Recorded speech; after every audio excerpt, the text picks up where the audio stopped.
Hello and welcome back to the Voices of the Vic podcast with me, Ben Aiton. We're back with a new episode for you all. And as you can see, the screen is full tonight. We touched upon it last week with new members being added to the Voices of the Vic, and two of them are back tonight, permanent members of the Voices of the Vic. So warm welcome to Joe Thomas and Caity Kirkley. Kirkley, yeah. Kirkley, so sorry, Kate. Yeah. So yeah, they're all permanent members to the Voice of the Vic. So you're going to see their faces and hear their voices a lot this season, helping me and Mike out. And then also we've got that fifth member in Cameron Smart as well, Mike's younger brother. So yeah, we're going to have much more content for you all this season. We've actually brought you a new feature to the program as well, the Lowdown, which is basically we're going to be interviewing opposition fans and getting their views on signings that Watford have just made from their football club. So it's a good way of getting an insight on the kind of players we're signing, to give us more of an inkling of what we've actually got to come to Vicarage Road. So if you haven't checked that out already, go have a look on our YouTube page where Cameron's interviewed a gentleman from the Reading podcast and spoken to him about Tom Ince, which was really interesting. So I do recommend having a look at that. But we'll jump straight into it. Watford have announced a lot of news since Friday last week. So we'll jump straight into it for the first one. Craig Cathcart, long-serving member of Watford Football Club. On Friday, Watford announced that long-serving defender Craig Cathcart would be departing the club after his contract expired with the club. Northern Ireland international, having played a hugely significant role in the Hornets' success in recent history, scoring 8 goals and helping them keep over 70 clean sheets in 262 appearances over 2 spells at the club. He originally joined Watford in 2009 from a loan spell from Manchester United, and then he rejoined Watford ahead of the 2014-15 season on a free transfer from Blackpool. Mike, I'll come to you first on this one. Obviously, he's been at the club for an awful long time. It's probably the best bit of transfer that the Pozzo families have done at their time at the club.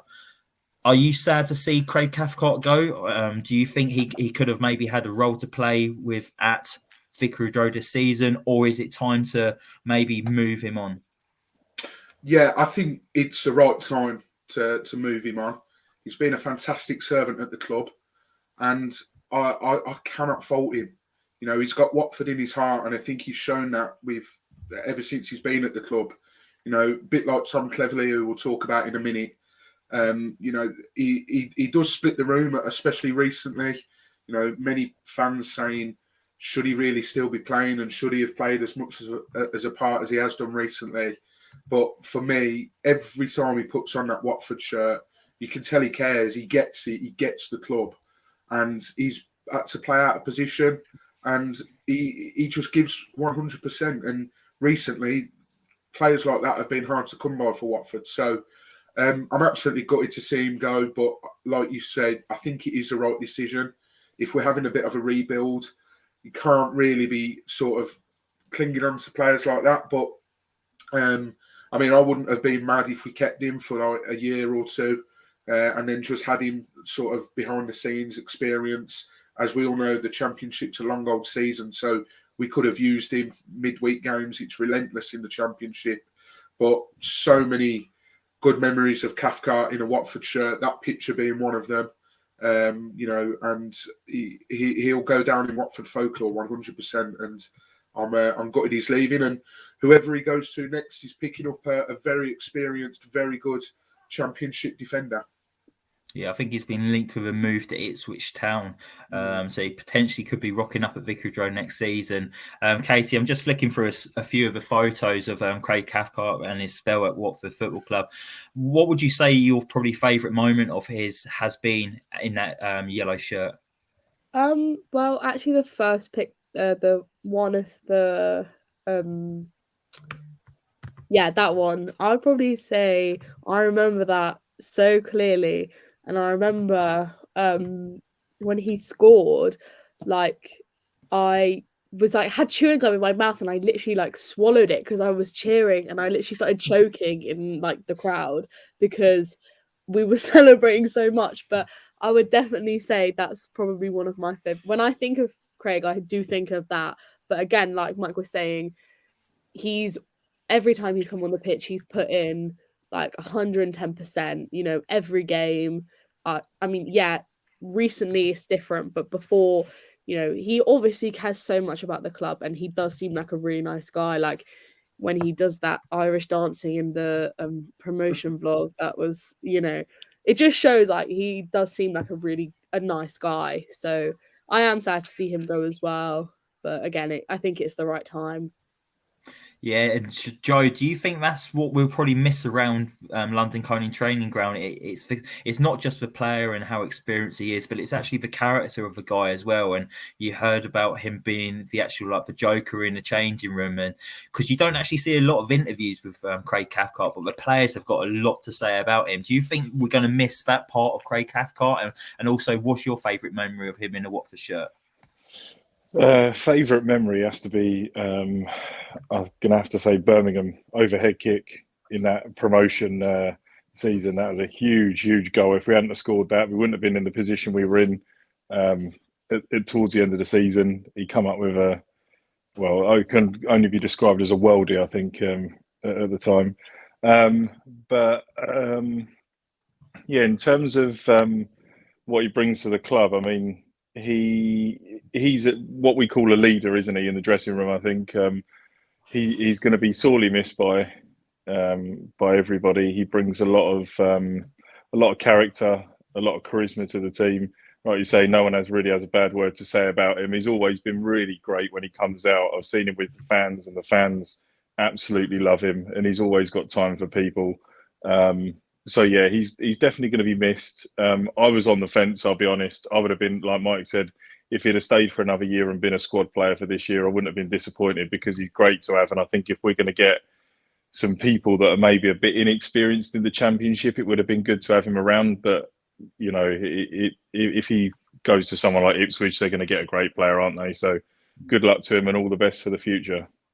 Yeah, wishing him all the best for the future. And Mike, just quickly, your favourite moment for Craig Cathcart? Yeah, for me, it would have to be not to be repetitive here, but it would have to be that Birmingham goal. I mean, I had a lot of my mates come down to Watford for the game for that, and we went out in Watford afterwards. And I think, like Joe said, it was pivotal that season, because I think that put us 2 wins away. So I think had we not won that game, I think it would have had to have gone down to the last game of the season. But yeah, absolutely brilliant goal. And another one as well, which is probably, it's not a goal, but more a performance. I seem to remember him filling in at right back a numerous amount of times. I think Norwich was one of them, not the season just gone. But he played against Norwich one of the seasons, and he was superb at right back. So yeah, they're my 2 standout memories of Craig. Yeah, no, it's good memories. Fantastic servant for a club. It's a shame he's not going to get a testimonial. He just fell short of it. But then again, Mary Apper didn't get a testimonial or a goodbye. So at least he can take that away with him, that he's got a goodbye from Watford Football Club. So next through the revolving doors at WD18, it was a pair that was announced Saturday morning that was leaving Watford. It was on Saturday morning, Watford announced 2 further departures in Domingos Quina and Mario Gaspar. Quina joins Italian side Udinese. You might have heard that side on a permanent transfer. The 23-year-old scored 3 goals in 37 appearances for Watford after signing from West Ham United on a transfer deadline day. He featured 14 times during the 2021 Sky Bet Championship campaign and helped for Hornets secure promotion to a Premier League. Also departing is Mario Gaspar. His contract's been terminated by mutual consent. The Spanish defender made 33 appearances in all competitions following his arrival from Villarreal last July. Joe, I imagine you're not very upset about these 2 players. Quinn not really hit the heights since that debut season. Gaspar, he wasn't recruited for Rob's plans last year, so I doubt you're very unhappy that they're leaving. No, I'm not, I'll be honest. I think Keena's a shame, because there was a lot of things said good about him. I think I don't know. I think sometimes we're not very good, are we, when we sign young players over the last, I'd probably say the last 10 years, we sign these exciting young players and sometimes we don't do the right things with them. They're not, the training and the fitness and things isn't done the right way. They're sent out on loan spells. They don't come back maybe at the right time. Another example is probably Penaranda with that. He's another exciting player that we were all meant to get hyped up about. Didn't really sort of go well, did it? So Keena's probably the same as that. But again, wish him well for the future. He's an exciting player. If he gets the game time, I think he'd be great.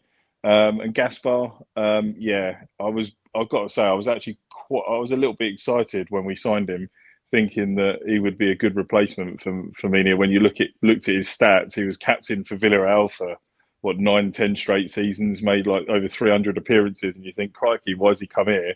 There's a reason why he did end up with us in the end, and they ended up with Firmino. But I think I was probably done with him after his awkward tweet, the Luton weekend, when he got all his days wrong. Bless him. Yeah, you just needed the floor to swallow you up, didn't you, at that point, after a terrible defeat in the derby? And then he posted a picture saying, "Let's go Hornets" or something, didn't he, on the evening? Yeah. And it's just like, oh my God. Maybe it's similar to Jolyon Lescott tweeting with his what was it? His keys tweeted a picture from his pocket instead of him tweeting something for Manchester City back in the days. But Caity, when it comes to Mario Gaspar, what did you kind of make of his spell at Watford? Obviously, he came in, he replaced Kiko Femenia. He obviously hasn't got the pace that Kiko had, but he really struggled to adapt to English football, it seemed like, in those first few months. I think he had quite big shoes to fill as well. Like, Kiko was really good for us, and he was like almost the complete opposite. I mean, maybe if he had had more time, it could have been different, but like, it was quite inconsistent. Like, he, don't get me wrong, there were a few games I remember where he actually did play quite well, like, but the bad kind of outweighed the good. I just don't think he was up to speed. He just didn't really get it. Nothing really clicked. He could do the job when he wanted to, but that wasn't all the time. So I think getting rid of him has definitely, it's a good thing that he's gone, because I just don't think he added anything to the team. Can I just point something out really quickly? Actually, sorry to cut in.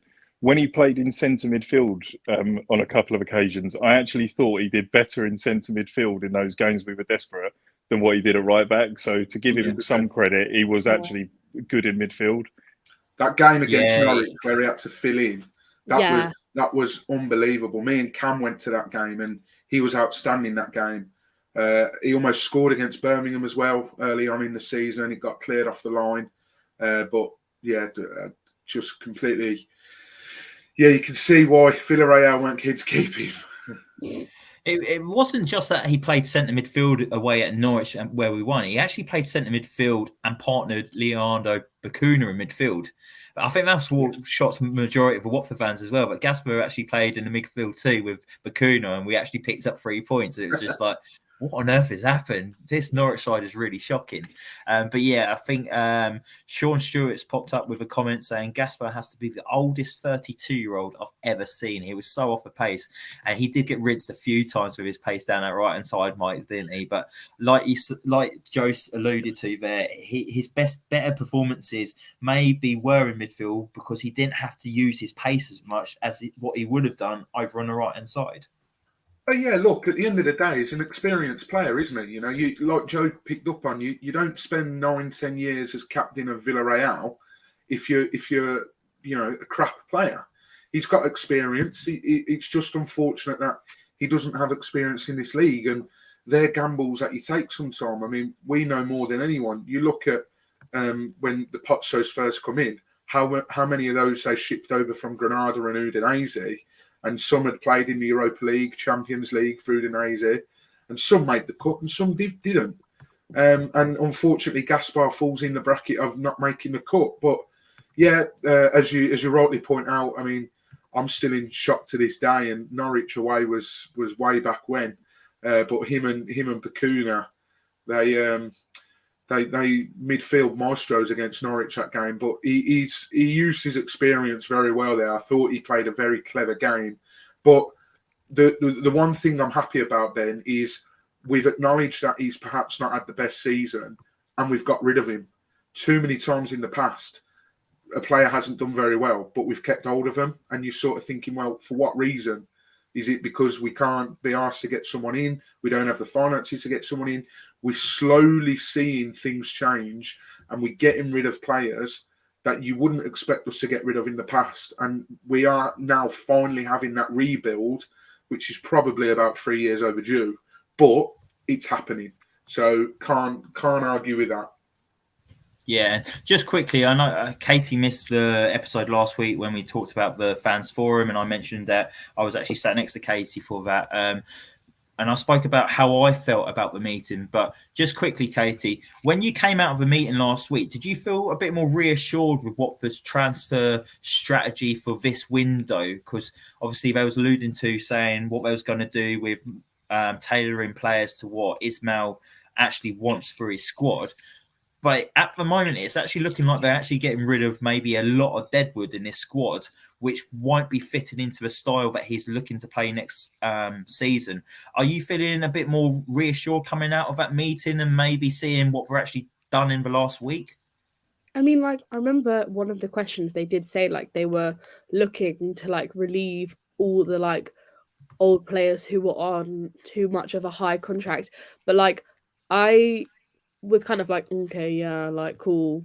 Are we really going to do that? Like, I didn't actually believe it. Like, I didn't actually think, oh, yeah, they're going to get rid of, like, the Cleverleys and the Cathcarts and the Truce-to-Kongs. I actually didn't think they were going to do that. I thought maybe they would get rid of, like, one.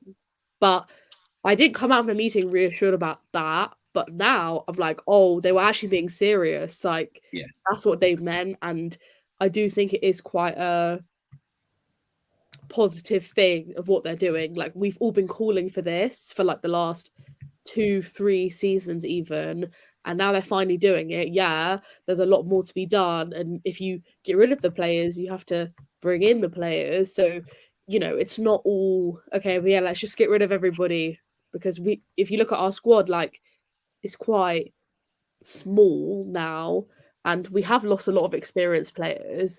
But I do think I get what they were saying at the meeting about the plans for the summer, and I do think it is coming together, and it is making us feel more confident because we're actually seeing it happen. And then same question to you, Joe. I know you didn't attend the meeting, but you wasn't on our last podcast to get your views on how you felt the meeting went. But how are you feeling with the whole strategy for the summer at the moment? Are you feeling a bit more reassured with it as well?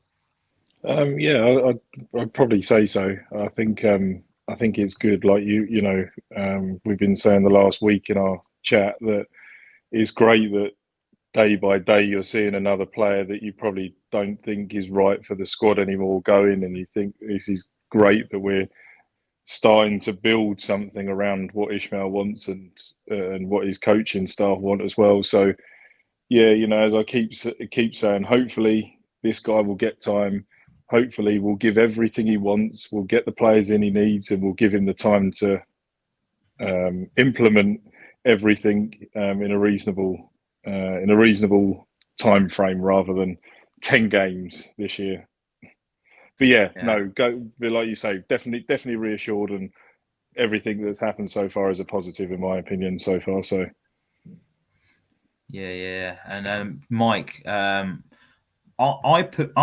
actually really excited for this new season now, and I know we've still got lots of players to go through that they've maybe got rid of in the last day or so, or rumoured to go, and then a couple of players to bring in. But isn't it nice to see how proactive Watford have been in this transfer window? They've not been delaying things. They know they've got a job to do. They've got down to business, and I think you have to get rid of the players first before you bring in the players. Mm-hmm. But it's actually nice to see them being so proactive, isn't it? Because this is what we needed when we got relegated last year. They've delayed it by 12 months, but we're finally seeing it now. How are you feeling about it? Yeah, I think you make a brilliant point there. Like I said earlier, we've been needing an overhaul for 3 years now, and it's just not happened. So to see these sort of players leave, it's sort of like, wow, okay. And every year, you know, the last few seasons have been horrendous for Watford fans. And at the end of each season, you're like, oh, football's finished now. Thank God I could switch off, you know, keep away. And then I don't have to be back till August. And every bloody year, they get you in, they reel you in. We're playing Boreham Wood tomorrow night, and I am buzzing. I'm not going, but I'm buzzing. Because it's like pre-season's back, like Watford are back, and seeing all these outgoings and you're like, incomings, they're going to be happening. And it very much sounds like, and listen, this might come back to bite me on the arse a bit here, but it very much sounds like we are actually going to back Ishmael. And that is the main thing. We have not seen that throughout the entirety of the Pozzos. You look back to even Zola's time. Zola was probably brought in, Italian, legend of the game, and the Pozzos probably said, right, we're going to bring in a shed load, a lorry load of Udinese and Granada signings, make it work. And it was fantastic. You know, they took to his football like a duck to water, but over the years, it doesn't work like that. So now, it's bloody annoying it's taken this long, but now it seems like slowly but surely, the Pozzos are probably realising, look, if this player wants to play this way, we have to buy players. And look, I think the Rob Edwards thing was massive. You know, the fact that he left and joined our rivals and then got promoted with them, and all we had to do was recruit to his style.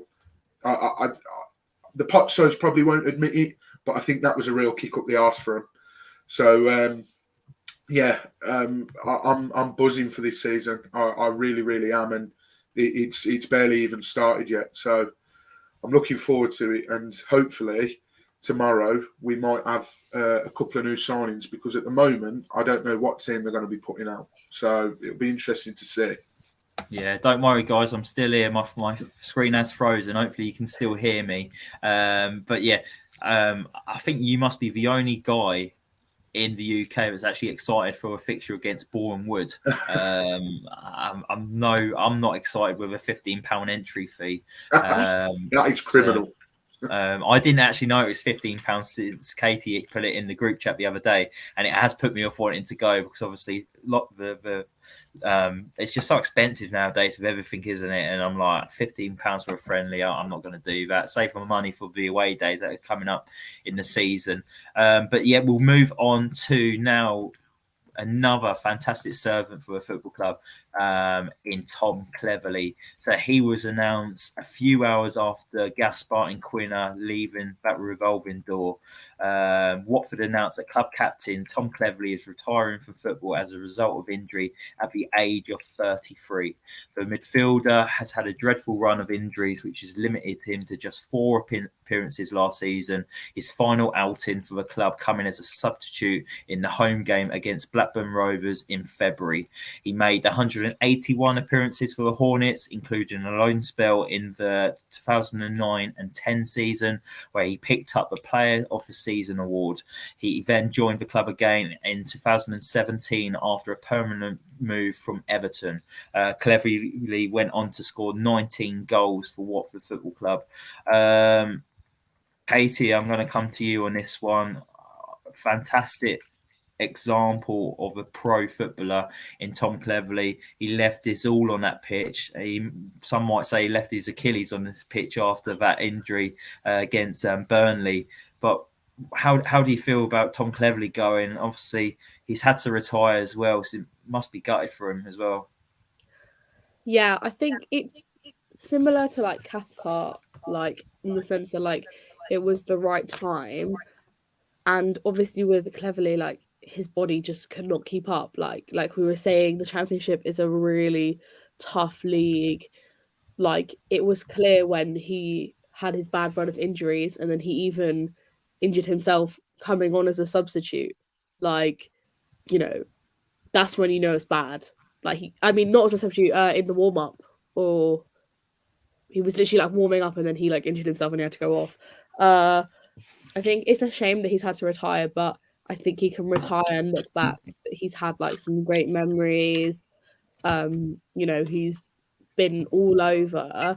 And obviously, I'm not sure if the club have like announced, but like I think he might be coming in, still working around the club. Like, you know, that's great for him. I think he's a great role model for younger players to look up to. So I really think it's a shame that he's had to retire, but I think it's a good time for him to go. He's honestly such a legend. Like he was one of my favorite players when I was kind of like growing up and getting into Watford. But honestly, like he also seems like a really nice guy as well, like a good character, good everything. So honestly, can't fault him. But a shame to see him retire, like forever. But you know, I think again, it's the same with Cathcart. Good for the clear out, but keep around the club. He obviously means a lot to the club, and the club means a lot to him.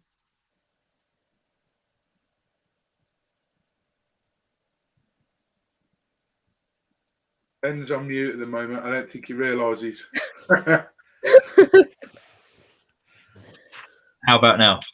There we Good go. to hear you again. I was just reading out Ross Putnam. I've had an absolutely mare here. My webcam crashed. I've had to plug in my spare one.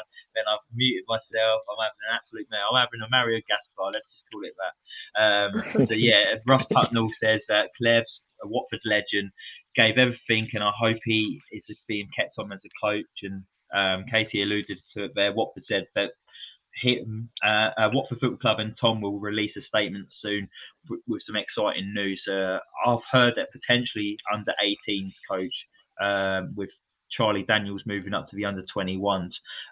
So we'll have to watch this space now. But Mike, Russ has said that Watford legend. Would you put him in that category? I would, absolutely. You know, look at the stats on the rolling across the bottom of the screen. 181 appearances. Let's not forget as well, he won Player of the Season, I think, when he was on loan with us from Manchester United. Now, I don't know whether that was Young Player of the Season or just normal Player of the Season. He's had 2 brilliant spells at the club. Again, there'll be a few people that argue we perhaps kept him on for too long. If the rumours are to be believed as to how much he was being paid a week, the rumoured figure was 50 grand a week. That is a lot of money to keep someone on who is spent a lot of time injured recently. But much like Craig Cathcart, a natural born leader. If anyone follows him on social media, on Instagram, for example, you only have to look at the amount of messages that he reposted that he got. You know, some big names: Rio Ferdinand, the De Silva brothers that were not De Silva, the brothers that played for Manchester United. You got Rio Ferdinand. You know, some real big names, and you don't get those thank yous if you're a half-assed player. So he's quite clearly well liked, and he's been absolutely brilliant servant for Watford. Bit of a shame recently he's not maybe lived up to what he used to, but another one. Always gave 100% when he was on that pitch. And I know people will say, no, he didn't. He always looked knackered, but he did. That lockdown season where we went up, I thought he was brilliant that season. He was so pivotal. And much like when you need a Ben Watson, when you need a Matthew Connolly, he was that ever-present figure. So I've got nothing but good things to say about Cleverley. And hopefully the rumours are true and he is staying in the coaching setup, because that's what we need at the end of the day. We need coaches here that know the club inside out. And if Clev's is going to be under 18s, then my words, you know, what a mentor he'll be for them young lads.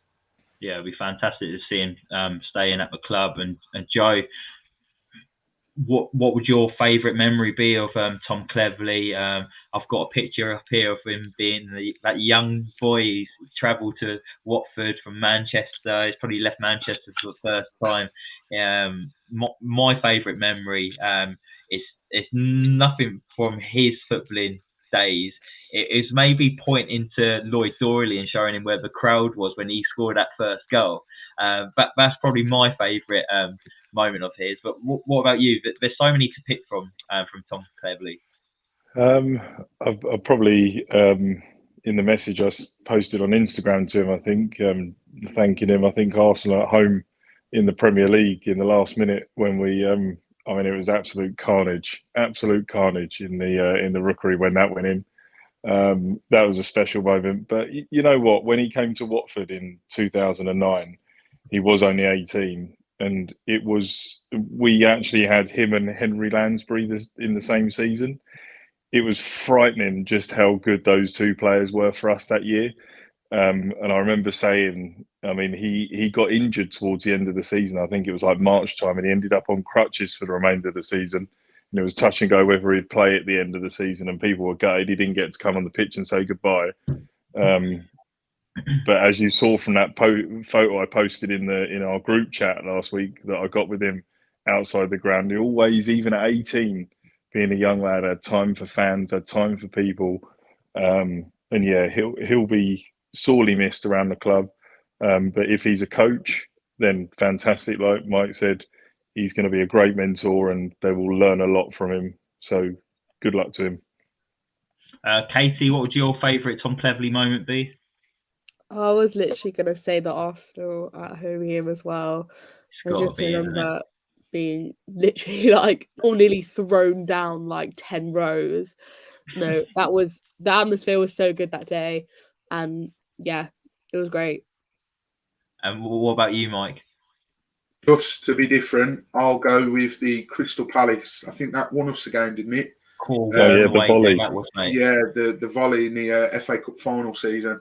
That was absolutely brilliant. That was, and I wasn't there, but it looked carnage in the away end, and it's always good to win at Palace. So I'm going to go with that.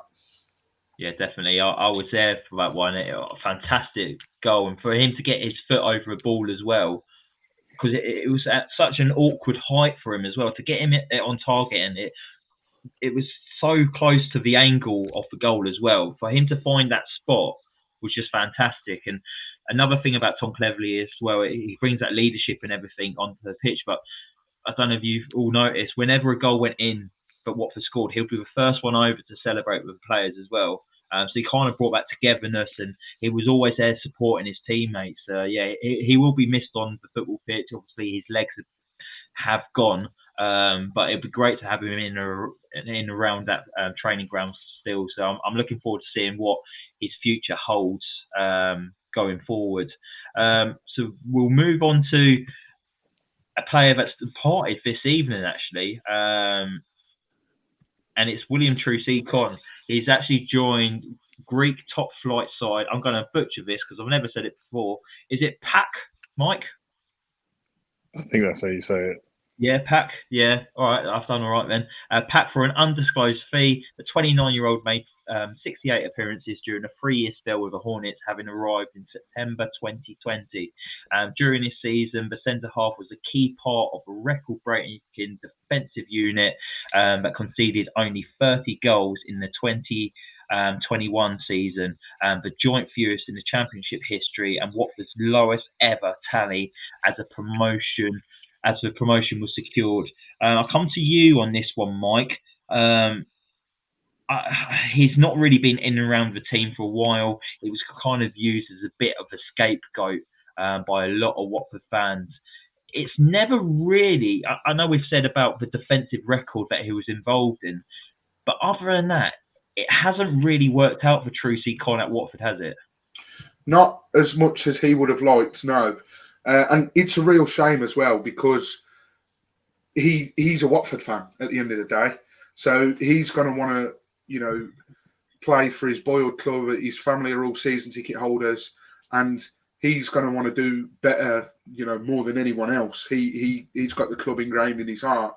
And I think for a lot of stick he gets, I think a lot of people seem to forget that he was behind this meeting that went on after Coventry and again in the Premier League season, I think. And, he's another one that cares for the club.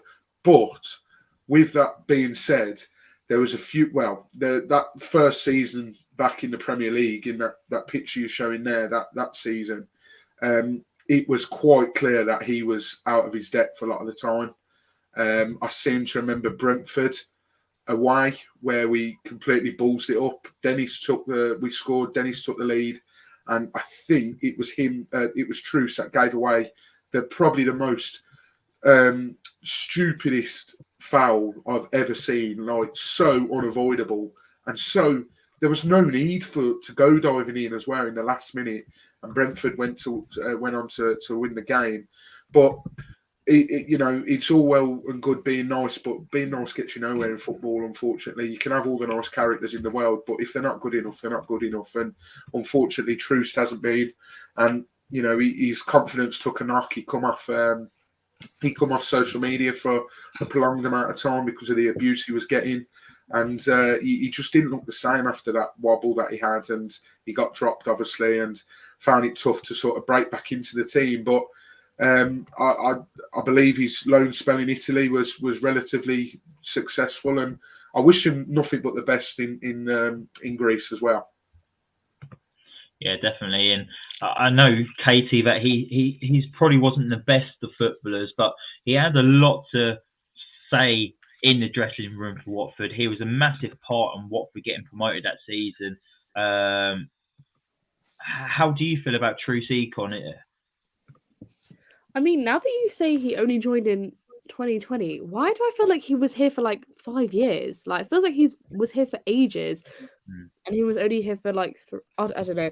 Anyway, I think he, again, a very leadership style player who obviously did bring a lot to the team, but just not very good. He had that one season where he was brilliant, and then after that, when we were in the Premier League, oh god, there's a lot I can think of about him, ducking out the Leicester away when he tucked comes to my mind. Oh, that was not good. So I think it's a shame to see him go, because I do think, like you were saying, he obviously cares about the club, and his family are Watford fans and everything. So part of me would be like, oh, it obviously hasn't worked out great for him, but I'm not very sad to see him go. I think he obviously went through a lot, but I don't think he's with the clear out, it's just people who are not reaching a certain standard, and there's really no point keeping people who are just backseat passengers, really. Yeah, and Joe, one thing that probably comes to a lot of Watford fans' minds when you talk about Troost Aiton is that incident at home with Luton Town. Is that one memory that you'll take away from his time at Vicarage Road? I was literally just about to do the old way, but yeah, no, that yeah. When you think of him, he that was probably his best game, wasn't it? In a Watford shirt, scored and then gave it some to the opposition as well. So yeah, it's a shame it didn't work out for him, but yeah, keep it brief. But wish him all the best for the future, and hope he succeeds in Greece like he did in Italy. Because I don't know if you saw his Instagram post, his last game in Italy, he won the game at the club he was at in the 96th minute, didn't he, with a goal? So he yeah, he's a great guy, and like I say, wish him all the best. Was that a goal against Udinese? I was going to say, I'm pretty sure he scored against Udinese in the last minute. Yeah. Yeah, because I think why Watford got rid of it. Yeah, I was going to say, Potter's fuck this. See you later, mate. It's Troost for memories. So yeah, Troost Aiton has left Watford after a couple of years at Vicarage Road. We now move on to not someone who's left Watford yet, but he has been rumoured to. Great spot from Cameron in our WhatsApp group the other day. Daniel Batman. Daniel Batman, Watford goalkeeper, is attracting interest from a number of Championship clubs. The Austrian international has a year left on his deal and could be available at a cut price. The 28-year-old joined Watford in 2017 on a free transfer from Stoke City. After struggling to get any game time at Vicarage Road in his first year, he spent the following year on loan at Kilmarnock for the 2018-19 season, where he helped them achieve the goal of European football for the first time in the 18 years. He returned back to Watford for 19-20 season and has gone on to make 86 appearances and has kept 29 clean sheets for the Hornets. Mike, there's lots of talk about Daniel Batman on how his style of play will probably not fit into Valerie Ismail's way of wanting to get the ball out from the back and be aggressive and claiming the ball in the air, which he should be doing. Would this be a sensible move for Watford to maybe look to move him on, so we're not losing him as a free agent at the end of the season? Yeah, in that regard, absolutely. You know, we do not want to miss out on any potential money we can get for him, because, listen, he gets a lot of stick, and we put a post out when we found out the news, and every comment, I don't think I saw one comment saying, "Oh, why are we getting rid of him? We should keep him." Every comment was like, "Yeah, we should probably look to sell him." And I was like, "Shit, man! Like, he really doesn't have a big fan club here." But one thing I will give him, when it comes to shot stopping, one of the best in the Championship. That is without a shadow of a doubt. Some of the saves I've seen this man pull off are incredible. The problem he's got is the cons outweigh the pros with this guy. Like, he loses his head. I mean, you got it superbly on camera on your match day vlog against Huddersfield. Brentford away as well in that Premier League season, he lost his head. Luton away in lockdown, completely lost his head. Don't know what he was doing. Thought he was going to get sent off. Didn't even know if he was going to get back in the goal to try and save the penalty. And he's aerial sort of demanding aerially. He's just, it's not there. I'm trying to think now. Middlesbrough at home last season, their goal they scored in like the first minute or so. Like, it was simple football, a crossing, and all he had to do was come out and claim the cross. Didn't, they scored. Luckily, we won. But, you know, too many times, you know, mistakes have cost us. You know, I'm just thinking off the top of my head here. Rotherham at home this season, didn't need to parry that, could have held on to it. And Shane Ferguson's got an easy enough tap in. And again, there's 1 point that could have been 3. So, yeah, you know, if Ishmael wants to play out from the back, Bachmann seems to have this knack of getting the ball and then just woofing it up the pitch, hoping that Keenan Davis was able to do something with it. And, you know, a few times you'd see Keenan get frustrated and be like, you need to, you know, don't hit me every time. And I think, yeah, I wouldn't be against another goalkeeper coming in. I mean, I'll be honest, I'm not exactly thrilled with the name that's linked. But listen, he's experienced. And if Ishmael thinks that he can suit the system, then I'm happy to get behind him and support him. And hopefully, you know, if it does come to fruition, then absolutely I'll support him. But yeah, I think now's the right time for Bachmann to go. He was brilliant in that lockdown season. You know, kept so many clean sheets, and part of that record breaking or record equaling defensive Watford side. And he's had his good time at Watford. But yeah, now I think would be the time to move him on. Yeah, and Joe, how do you think? How would you rate Daniel Batman's performance for Watford over the last couple of seasons? Obviously, I think he splits the room, doesn't he? Some people give him the benefit of the doubt and say, no, he's a decent goalkeeper, but there's an awful lot of people do not like how he doesn't command his box, doesn't come off his line. Where do you sit with Daniel Batman? I'm with the get rid. Unfortunately, he far too many times would love to gather the ball and threaten to throw the ball, like roll it out, throw it, and he'd go and then he'd just hold the ball and wait for everyone to get back up pitch and then get rid of the ball. You're like, if you want to do something quick, do it quick. Don't show us you're going to threaten it and then just not do it. He was doing that every week. It's not even just like 1, 2, 3 times in a season. It was all the time. But yeah, I don't know, it's a weird one because like you just said, Mike, you know, he's one of the best shot stoppers. There's so many times where I was coming out of games and people going, oh yeah, Batman's he's made some really good saves. And I'm like, I don't actually think he has. There's saves that a keeper should be making. But yeah, I've got to say, I don't really like him that much. I didn't really like him when he started in a Watford shirt, and if his time's coming to an end, he'll be one that I wish well for the future. But let's just try and get as much money as we can. I think we should have sold, to be honest, I don't know why the club didn't get 20 million for him when it was offered last summer or wherever it was from Ajax. Ajax wanted him, didn't they? And we said, no, we want to keep hold of him.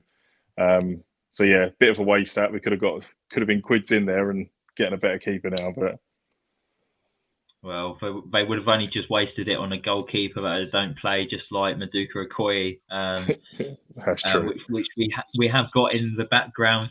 Caity, Chris Ellis has came up saying, should we give Okoye a chance? Would you give him the opportunity to? Mike's shaking his head here, which we're all pretty giggling at. But would you give Okoye a chance, or would you get rid of him as well? I don't know. Maybe back up, but I can't lie. That time he played, he was abysmal. Like I've never seen a goalkeeper that bad. Like I understand, maybe he should have had more chance, but as a goalkeeper, you have to be good then and there. Otherwise, it's going to cost you so much. Like, yeah, if it was a case of like selling him on for money, I'd probably be like, okay, yeah, let's just move everyone on because. Yeah. You know, I'm pretty sure we signed him for like, I don't know what the fee was, but 6 million, I think it was. 6 mil, yeah, and I'm not gonna lie, like that's a lot of money, like for what we've got from him, and that could go towards something else. So I think, I mean, he probably would go for nothing, but like, I definitely think for what we've paid for him, yeah, he's not been, he's got the physique, he's got the height, but no, the skill is not there. Yeah, I'm the same as you. Sean Stewart pops up saying, I don't know why we didn't look at Cardolo when Hull had him on loan, and I've seen a few teams linked with him in the last couple of days. I think even Bournemouth are looking at him now. He had a good spell at Hull City last season, and obviously a homegrown player as well. Ricky Aldridge, hello mate, hope you're well. Might be in the minority, but I'd be gutted to see Batman go. I would maybe give Batman another year, but then he's a loose cannon, isn't he? I think you need that calming figure behind the back four, and I wouldn't trust Batman with that responsibility. You saw what it was like for that Huddersfield home game. He just completely saw red. He picked up 2 yellow cards in the space of about 15 seconds. And then karate kicked one of their players in the head. And then he was even arguing why he got sent off afterwards. I thought, he's going to get a 10-game ban here. He's going to do a power to Canio and push over a referee. It was just embarrassing. And it's just like, you're not doing yourself any favours here, Batman. Just get down the tunnel. But yeah, he is rumoured to be in the next one out the door. And yeah, it'd probably be sensible if we do look to cash in now instead of losing him as a free at the end of the season. But a player who has been confirmed as in coming in is Matheus Martins. He's agreed a new loan deal that will see the Brazilian return back to Vicarage Road for the upcoming season. The 19-year-old originally signed on loan from Indonesia in January last year, and he was actually the highest transfer fee in Serie A in January, which is ridiculous as well, considering he loaned him straight back out to Watford. So he made 6 appearances for Watford last season, all under Slaven Bilic, and he'll be returning back next season. The former Fluminense youngster has recently been with the Brazil under-20 squad for the World Cup, scoring twice. Joe, how do you feel about Matheus Martins? Do you think he's a good prospect for the future? Do you think he can maybe do something next season, maybe get a starting role or be an impact player off the bench? What do you reckon? I would give him a chance. I thought in the games that he played, he looked exciting going forward. I think I watched a couple of games with highlights from the under-23s games, and there was the game he scored a hat-trick. I can't remember, I think it was against Leeds, was it in one of the under-23 cup matches? I mean, all 3 goals were sublime finishes. Like, you know, he can clearly strike a ball. He can clearly move with a ball at his feet as well, which is what we've come to see from these young Brazilians that we've had at the club over the last few years at Watford. So yeah, 100% for me. I think he's got to be given a chance. I actually think he'll be.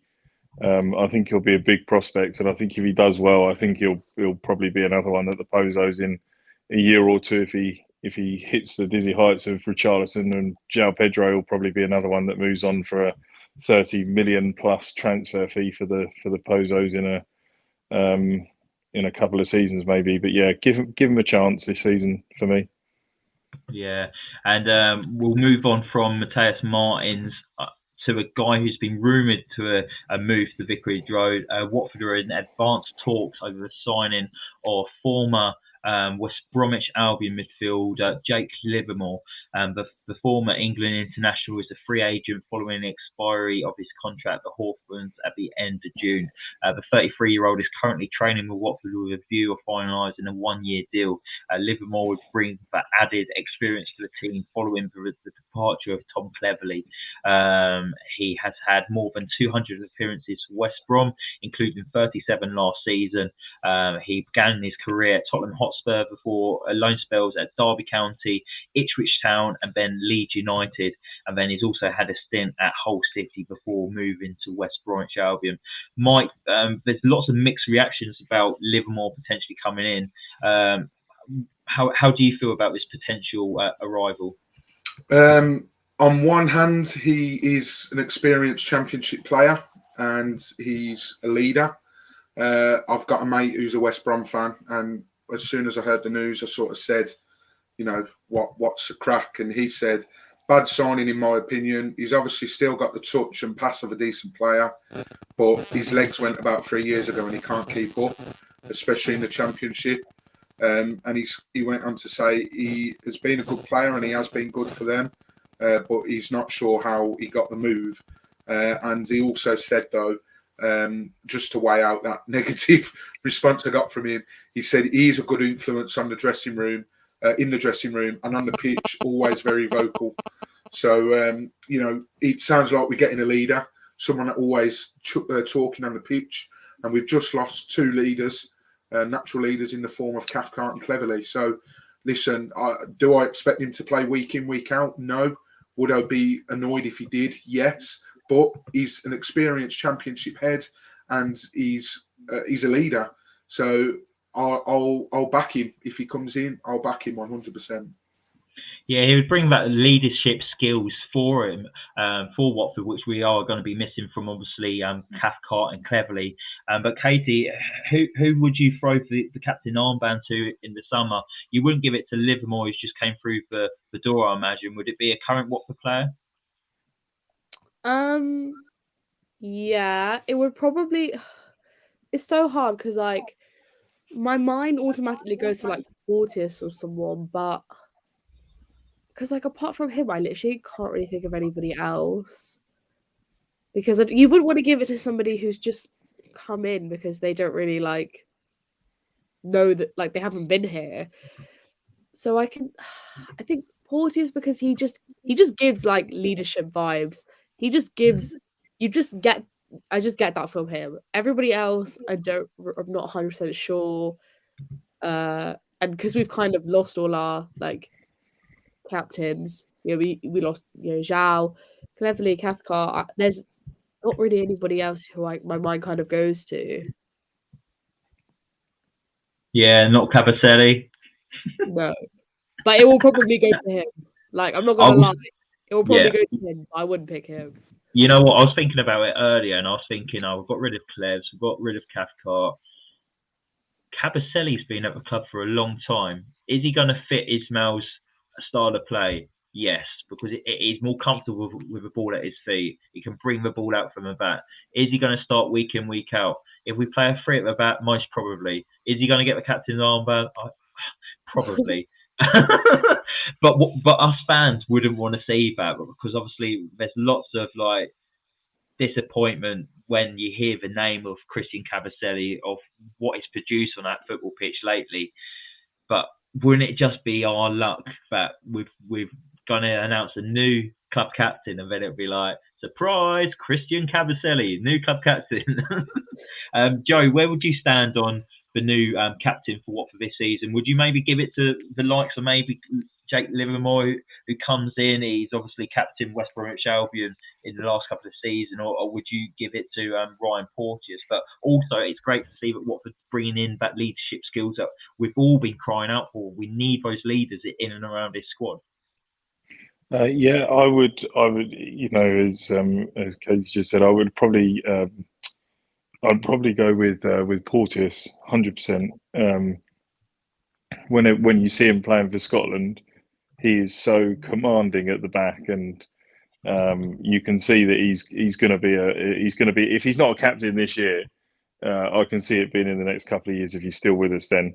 But yeah, you know what, as much as I would disagree with it if it was Livermore, I've just got this feeling that Ishmael's brought him in, or will bring him in, and he will make him captain because he's used to him. He knows everything about what he's like on a pitch. He knows that he's going to be talking all the time. He's going to be getting in people's ears. He's going to be telling people to do this, do that, and that's exactly what we need in the midfield. And if he's going to be doing that, he's not going to just be there to make up the numbers. I can see it being Livermore, if I'm being honest with you. That's my opinion. Yeah, it'll be interesting to see. Mike, when do you reckon they'll probably announce like a club captain, maybe like a week before the start of the season? Yeah, I think keep an eye on who's got it tomorrow. It won't mean much, to be honest, but I would imagine they want to get a few more players through the door, and yeah, it'll be sort of one of the last things they announce, I'd imagine. But I agree with you, Ben. I really, really, not saying I agree with this, but I really wouldn't be surprised if it goes to Cabba.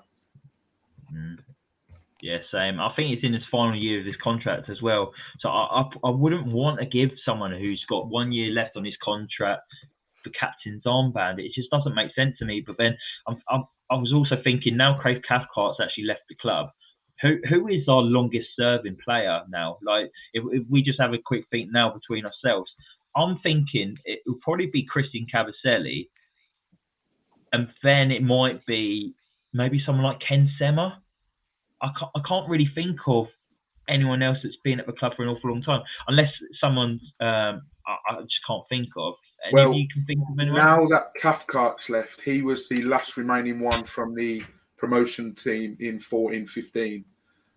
So it would have to be the season after our first season back in the Premier League. And I'm just thinking now, I don't actually think we've got any of those left. Yeah, I'm not sure.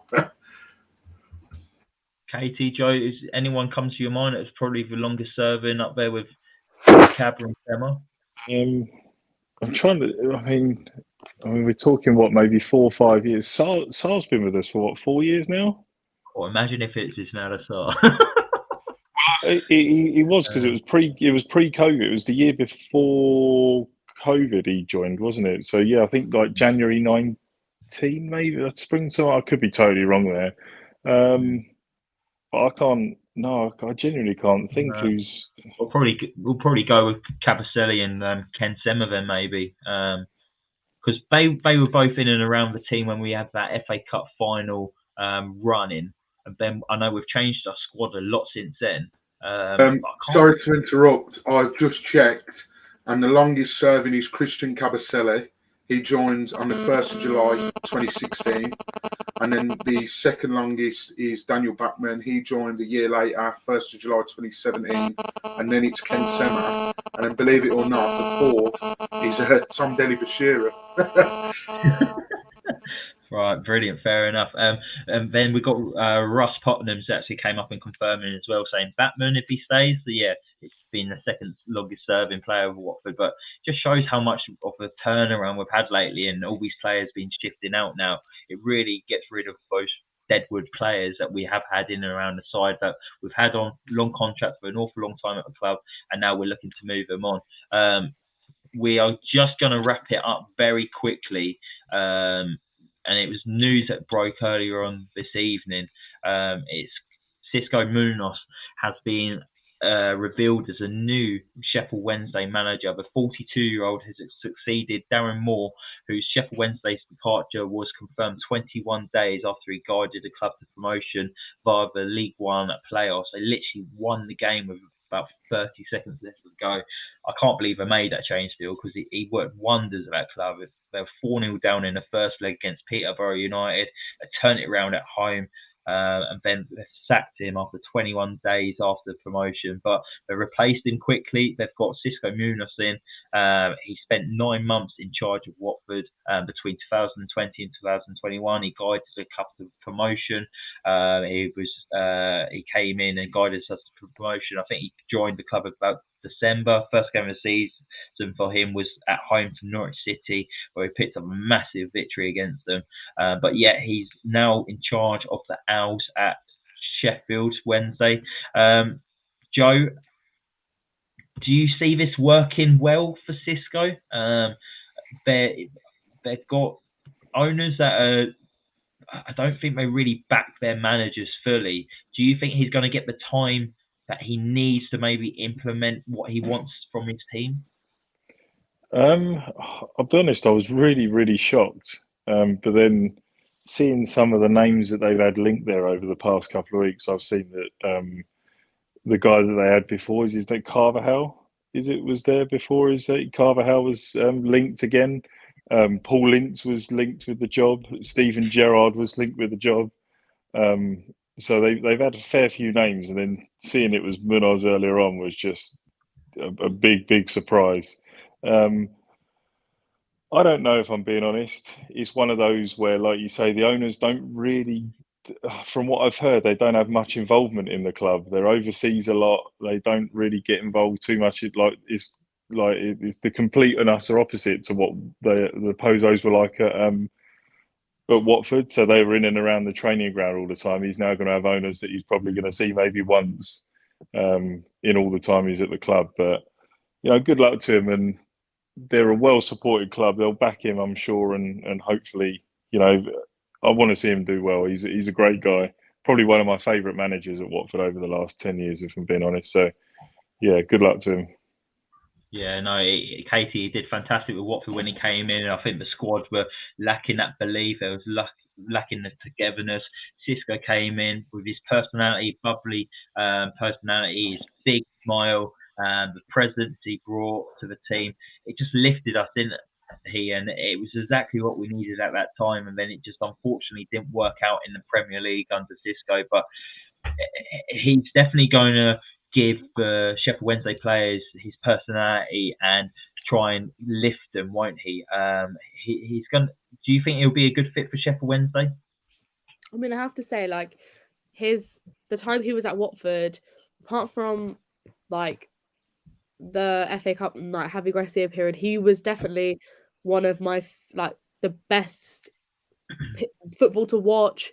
The club was at like a really great place. Like, I actually enjoyed the football. Like, it was good. It was really good, and it was obvious that like he had a real connection with the players that we've been yet to see since. They obviously respected him, and I remember when they were interviewing players and they were saying, we want to win for the manager. They were like, we want to run through brick walls for him or something like that. And I was like, he obviously connects really well with the players. And I have no doubts that he'll do the exact same at Sheffield Wednesday. It's more of a bigger task, I think. Like, it's a big job, but honestly, I think he'll, if he brings the positivity that he brought here, I literally think he'll do great. And I think, honestly, wish him all the best of luck. And I can't wait to see him do well. Well, you won't have to wait long. Mike, my next question to you is: Sheffield Wednesday travel to Vicarage Road on Saturday, the 21st of October. Do you think Valerie Ismail or Xisco Munoz will still be in charge with their clubs, or do you expect at least one of them will be gone by then, or both? It depends. How many games will we have played by that game? October, I'd say about 15 games, maybe. Yeah. I think 3, 6, 8. It's about 12 or 13. Yeah. Yeah. So very valid question. On any other football podcast, you'd be mad for asking that, Ben. But yeah, maybe Paul Ince will have taken the hot seat by then. I'm sure it's part of the contract for Tom. But no, listen, I'm buzzing for him. Such a nice guy, and Caity just mentioned there that other than the FA Cup final season, it was one of her favourite seasons. And I know that the lockdown football was a bit of a mess for everyone, and I know a lot of people didn't like it because it didn't feel like football or real life. For me, I absolutely loved it. Like, I know we were stuck in our homes and there was a bigger picture going on, but it was brilliant. You know, we were winning regularly, and it's just pure vibes, isn't he? And I think the players just bought into that. You know, you can feed and bounce off energy like that. And I was telling my missus tonight that he's been appointed, and she says, "Oh, which one's he?" I said, "He's not been one since we've been together." And I just said to her, I says, "Look," I said, "you know, tactically, he might have been out of his depth at times, but at the end of the day, he comes in, he's smiling, he's bouncing off the walls, and, you know, he's just a lovable guy. Like, he wouldn't say boo to a goose." And sometimes players just feed off that energy. I think he was perhaps slightly helped a bit more at Watford because the squad we had for the Championship that season was insane. So, you know, it was almost like, you know, he'd have done well not to get us promoted. But look, Vladimir Ivic tried his best at not getting us promoted. But I wish him nothing but the best other than those 2 games against us. Can I see him lasting the season? No. I think the Sheffield Wednesday owner's a bit of a Fruit Loop, to be honest. And he'll probably pull the trigger soon enough. But yeah, I wish him nothing but the best. And I'm gutted because we were meant to interview him. I don't know if that's letting the cat out of the bag here, but we'd sort of got him in the pipeline and asked the question, and now he's gone to Sheffield Wednesday. So I'd imagine he'll be busy trying to get them up and firing. But no, best of luck to him. Just a quick one. I was just going to say, do you think he'll try poaching any Watford players? I wouldn't be surprised, actually, if Troy Deeney maybe goes. He put a good look Craig message. Cathcart as well. Yeah. Yeah, I was thinking about it, and I did think, when I saw it, I thought, well, it's going to be interesting to see now if he tries to get any of our players. Imagine Troy Deeney goes there. That's. Did you see him tweet earlier as well? He wished him luck and said he was really happy for him as well. I haven't seen the replies to his comment, but I imagine loads of Sheffield Wednesday fans have replied on it saying, "Are you joining? Are you joining?" It wouldn't surprise me at all if he rocks up there. Yeah, could be interesting. The Avengers back together again. It's very different to the one the last season when Birmingham City played, and he was injured and he walked across the rookery from his box to the changing room. I think he'd be a brave man to try and do that again after a certain podcast, but you know he'd turn up and score, don't you? So no, good luck to Cisco. I'm buzzing for him, man. He's a proper nice guy. Yeah, I echo that, and it is a shame that we might not be able to interview him now, but hopefully there'll be an opportunity at some point where we can get to talk to him, because lovely guy, probably one of the nicest guys in football. He did a lot for Watford Football Club, and it must have been hard for him to join Watford during the COVID period and not really having that interaction with fans. But saying that, he did bring that interaction. He went above and beyond to try and build that connection with the fans through social media, and I can't thank him enough for that, because that was a difficult period in all our lives where we're not able to attend football matches, and he did make it feel like we were closer to our football club during that period. We definitely didn't feel that through Vladimir Ivic. I don't think he could give two shits, if I'm totally honest. But Cisco, he really cared, and he loves Watford Football Club, and I imagine if it doesn't work out too well at Sheffield Wednesday, or it does go well at Sheffield Wednesday, he'll still be really fond of his time at Watford Football Club, and he'll hold it very close to his heart. So best luck to Cisco, and we'll look to wrap it up now. I know we were joking, well, I say joking, I'm a bit paranoid about time on this podcast, saying, we must keep it under 45 minutes, 1 hour and 9 minutes. So we've done well there. Maybe that's down to me not being very good at hosting and wrapping things up, but we just get into the swing of things, and we've all got a lot to say. So I do apologise that we haven't got round to the questions that you guys have entered in. We will maybe look to do a separate podcast, maybe towards the end of this week, where we actually answer all your questions that you've sent in. We are looking to give you more content going forward this season. You've already seen it with our Voices of the Vic lowdown podcast, where we are interviewing opposition fans when we've signed Watford players from the opposition teams.